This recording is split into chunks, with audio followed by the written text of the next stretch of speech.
Happy Tuesday. What's going on, guys? It's Ricky with TechBud Solutions. Wanted to quickly update you guys that tomorrow, if I'm not mistaken, Wednesday, June 10th, 1 hour before the markets open, there's going to be a CPI data inflation report. In this video, I want to cover everything you need to know before it actually gets released. Remember, the inflation report, just like the job report, has been a really big focus for the Federal Reserve because they cannot put out both fires with raising or cutting interest rates, right? How can they put out the fire of the weak labor market by cutting interest rates if cutting interest rates is inflationary? And at that point, it would cause CPI to go up. With that being said, let's go ahead and jump right into it. Again, I really hope that you learned something new. And if you do, hopefully you can consider dropping a thumbs up and subscribing if you feel like we earned it. So yes, tomorrow, the official website where this all gets released 1 hour before the markets open is the U.S. Bureau of Labor Statistics, bls.gov/CPI. If you don't know that website, save it. You're going to need it in the future. This report gets released every single month. And normally it gets released anywhere from like the 8th to like the 13th or 14th of the month. It's normally on the first half of the month. Again, this is the Consumer Price Index report. This tells us month over month, based off of specific food away from home, food at home, and energy, if prices are going up or down. There's specific line items when you click on the PDF section. Again, don't overwhelm yourself. It's literally super simple. It's literally just tracking the same line items: food at home, food away from home, energy, commodities, new vehicles, used car, trucks, and it just tracks it month over month. Hey, from April to May, did prices go up or down? And based off of what they report, once they sum it all up, they will get a number, and based off of market's expectation, that's what I wanted to talk to you guys about very quickly. Overall expectation for overall CPI, we're currently sitting at 3.8%. I want to show you. I want you to understand this. We currently sit at 3.8% inflation for overall inflation. That's the number that you see right on over here on the blue dot line, right? You can see 3.8%. That was a huge jump. We expect to go from 3.8% based off of market's expectation, 4.2%. That's a huge jump. They expect a 5% increase in the month of May. That is the month that's going to get reported. So they expect it to go from 3.8 to 4.2. They expect overall inflation to go up. I need you to understand that. Well, why? Again, the biggest contributor to our current rate of inflation is the energy sector. Surprise, surprise, because of what's happening in the Middle East. So the thing that I want you to understand is that the expectation that overall CPI is going to go up is pretty well understood. The big surprise that I would pay very close attention to is core CPI. Core CPI is sitting at 2.8%. It's expected to only jump up to 2.9. Again, I want to show you visually. I'm a visual learner. We currently sit at 2.8 for the month of April. Once this month gets reported, they expect it to sit at 2.9. The reason core CPI is more important right now is that the Federal Reserve really can't do anything about oil prices in the Middle East. It's fully out of their control. So core CPI, if you were not aware of this, the way that it's tracked, it's all items less food and energy. So it just focuses on the bottom half of this section. So therefore, if we take out the variable or the contributor of energy, is inflation still going up as much with energy and food as without it? The thing that we need to understand, and the concern some investors have, is that oil and higher oil prices affects everything. It eventually will sink its way into vehicles, apparel, shelter, transportation services.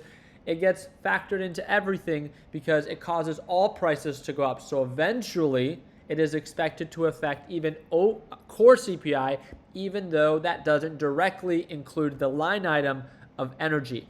that would be the big surprise of, oh no, right? Oil prices have gone up so much that it's negatively impacting overall markets so bad that core CPI is actually much higher than what was expected.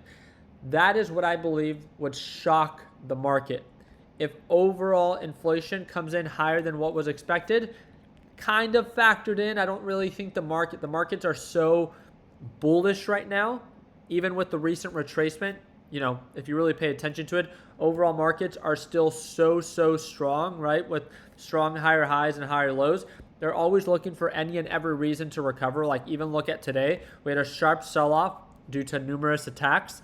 For those that did not hear the news, let me not lose my train of thought. But yes, it was confirmed that Iran shot down a U.S. Apache helicopter. That's never a good sign. That sounds like a sign of escalation. Yet, eventually, markets bottomed and they quickly recovered. Markets are eager always to recover.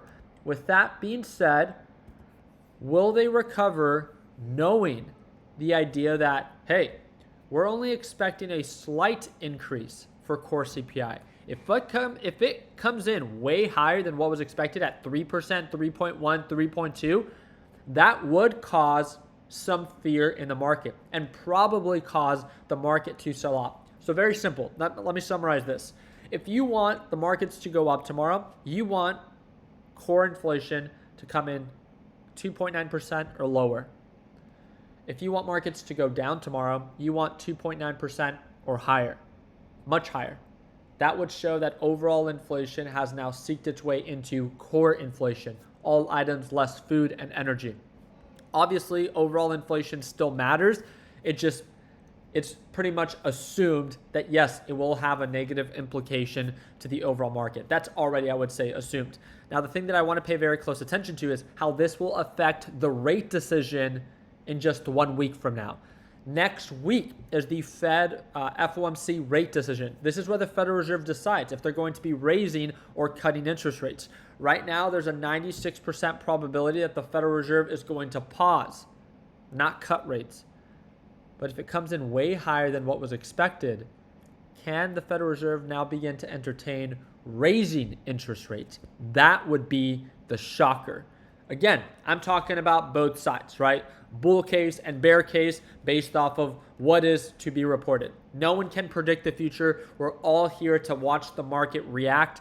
And again, I will work closer with our LPP team. So again, if you're an absolute beginner and you want to better understand the CPI data report, we fully break it down in the LPP lesson library. I've said it so many times before. Again, we trade live every day. You get access to the A to Z video lesson library and the private group chat. It is all included in LPP 3.0. It's the second link in the description down below. If you want to take 2 minutes to check it out, you can watch what's included. You can watch one of our free live sessions just to get a taste of what you're going to experience. And again, if you're ready, there's going to be a discount link that's going to be provided for you on the page that's going to save you $300. It's a one-time payment, lifetime access. We have members that signed up back in 2018 that still get access to this today, and they only paid once. I do want to remind you, we also do provide you with free tools like the risk calculator so you can plan out your trades and understand your risk ratios, your profit and loss potential before you even actually initiate the trade. If you want to figure out your win rate and what your ratios need to be so you can actually, turn a profit in this market. Again, this is all covered. Second link in the description down below. Just check it out. I'm always open to feedback. Don't forget to message me either down below or message me via Instagram, which is the third link in the description down below. I really do appreciate you guys' time. I hope and wish you guys an amazing day. I actually wanted to quickly show you. We did pretty good today. MSTR, we shorted it. We went long on it. We traded it. 9K on the day. Very grateful for it and excited to see what the market presents tomorrow. So again, see you guys for the live trading session if you end up joining LPP. And like I said, that's the second link in the description down below. I appreciate you guys' time. Like always, let's make sure that we end the year on a green note. Take care, team, and happy Tuesday.